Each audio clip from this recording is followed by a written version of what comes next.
मैं उन लोगों में से नहीं हूं जो ये कहूंगा कि देश में इतनी सारी समस्याएं हैं और प्रधानमंत्री नरेंद्र मोदी एक और विदेश यात्रा पर निकल गए। प्रधानमंत्री नरेंद्र मोदी देश के प्रधानमंत्री हैं, विदेश यात्रा करना उनके काम में शुमार है, तो इस बात को लेकर आलोचना ना की जाए। साफ तौर पर दो तस्वीरें सामने उभर कर आ रही हैं। एक तरफ प्रधानमंत्री एक बार फिर एनआरआई से घिरे हुए हैं।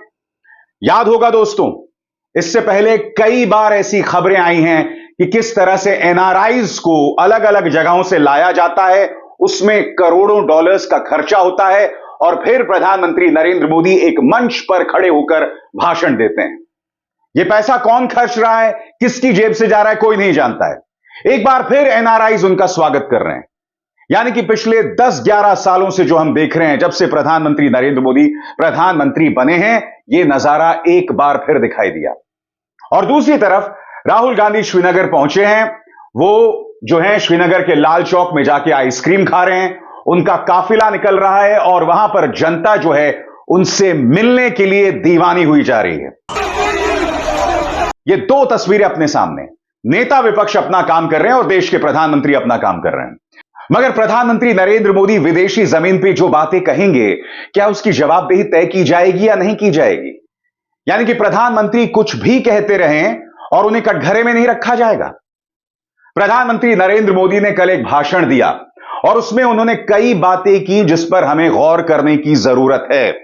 सबसे पहले उनका यह कहना कि हम सभी देशों से समान नजदीकी बनाए रखते हैं। प्रधानमंत्री का कहना था कि एक जमाने में हमारी सरकारों की यह नीतियां थी कि सभी देशों से समान दूरी, मगर मेरे प्रधानमंत्री बनने के बाद अभी सभी देशों से समान नजदीकी बनाई जाती है। प्रधानमंत्री, मैं आपसे एक सवाल पूछना चाहता हूं, क्या उसी समान नजदीकी का परिणाम था कि आजाद भारत के इतिहास में पहली बार एक प्रधानमंत्री ने दूसरे देश में जाकर किसी राष्ट्रपति के लिए वोट मांगा था? और यह काम आपने किया था। किसके लिए किया था, कुछ देर बाद। मगर सबसे पहले मैं आपको बतलाना चाहता हूं कि प्रधानमंत्री नरेंद्र मोदी ने दरअसल कहा क्या आपके स्क्रीन पर। दशकों तक भारत की नीति थी कि सारे देशों से समान दूरी बनाए रखो, जबकि आज के भारत की नीति है सारे देशों से नजदीकी बनाओ। आज का भारत सबसे जुड़ना चाहता है। आज का भारत सबके विकास की बात करता है। आज का भारत सबके साथ है, सबके हित की सोचता है।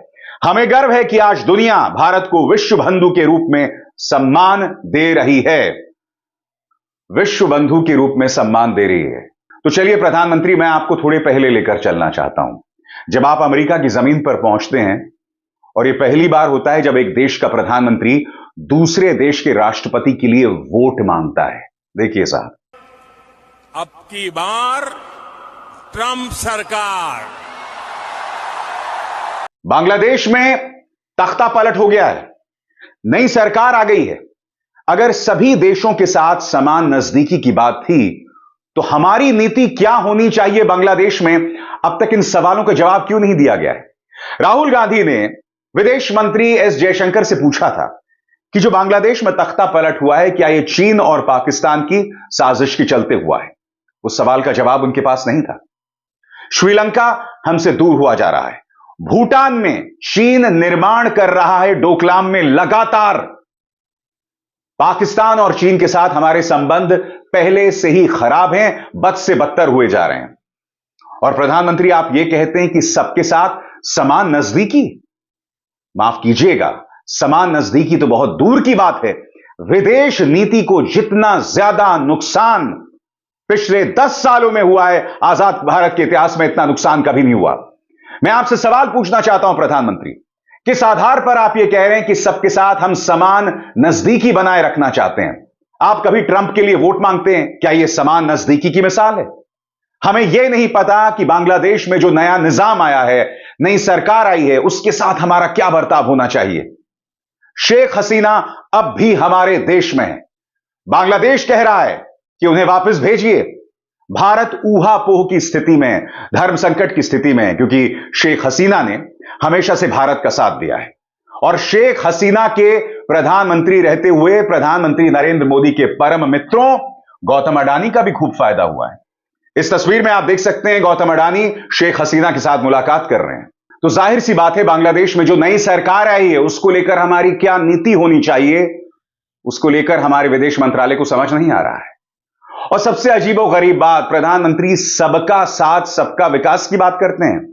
प्रधानमंत्री का एक और बयान, अब वो कह रहे हैं कि पूरा दुनिया जो है वो हमारा परिवार है, वसुधैव कुटुंबकम।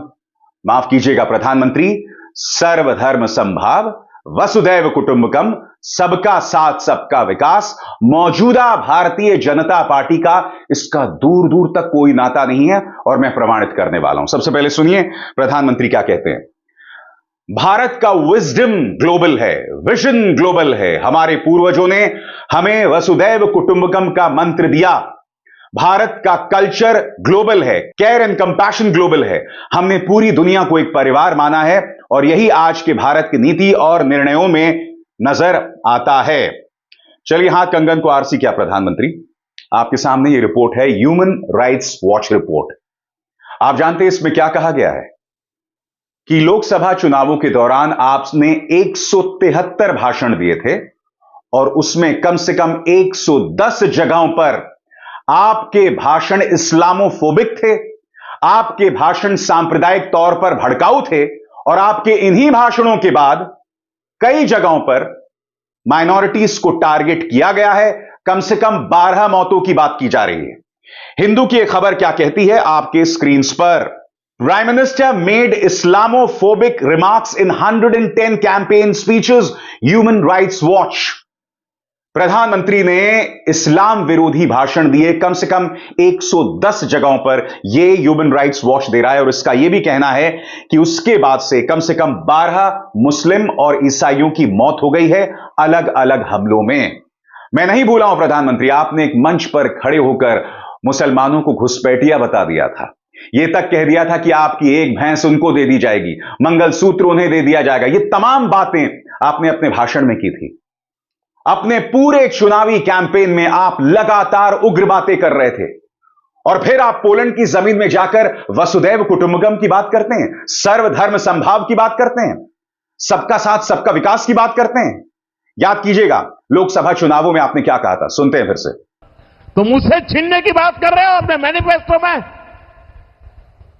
गोल ले लेंगे, सबको वितरित कर देंगे। और पहले जब उनकी सरकार थी उन्होंने कहा था कि देश की संपत्ति पर पहला अधिकार मुसलमानों का है। इसका मतलब ये संपत्ति इकट्ठी करके किसको बांटेंगे? जिनके ज्यादा बच्चे हैं उनको बांटेंगे। घुसपैठियों को बांटेंगे। क्या आपकी मेहनत की कमाई का पैसा घुसपैठियों को दिया जाएगा?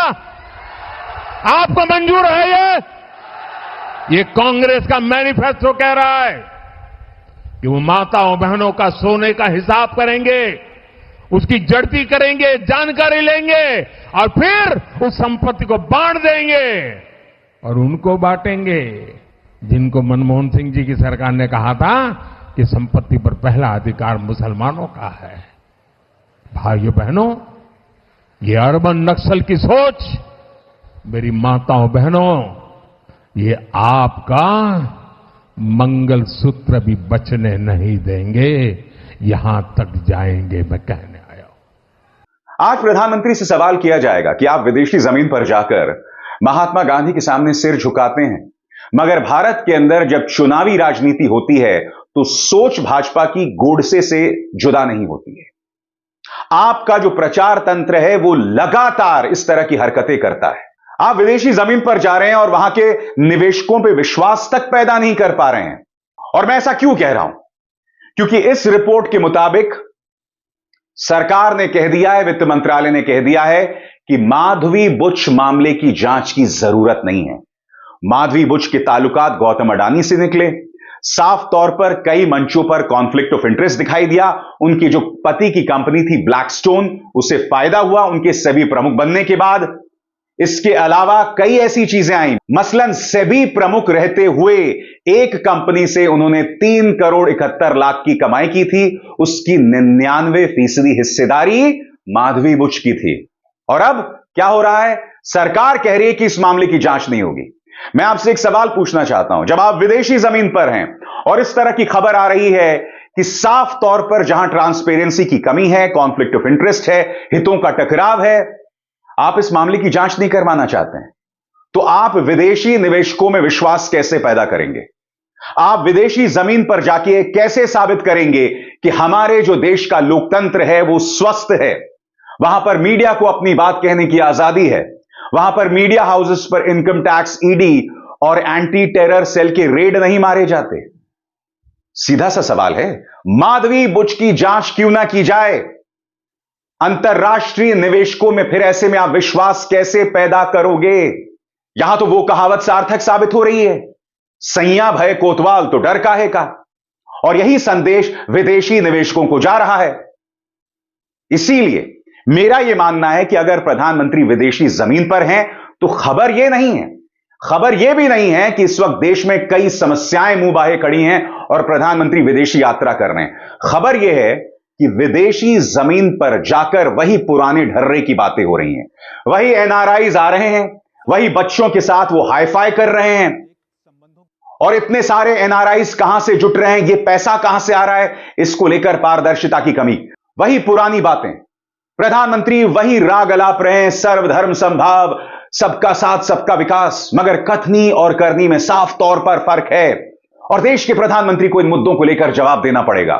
वो मुंह नहीं मोड़ सकते और इस मंच पर तथ्यों के साथ हम उन मुद्दों पर लगातार सवाल उठाते रहेंगे। अभिसार शर्मा को दीजिए इजाजत। नमस्कार। स्वतंत्र और आजाद पत्रकारिता का समर्थन कीजिए, सच में मेरा साथी बनिए। बहुत आसान है दोस्तों, इस ज्वाइन बटन को दबाइए और आपके सामने आएंगे ये 3 विकल्प, इनमें से एक चुनिए और सच के इस सफर में मेरा साथी बनिए।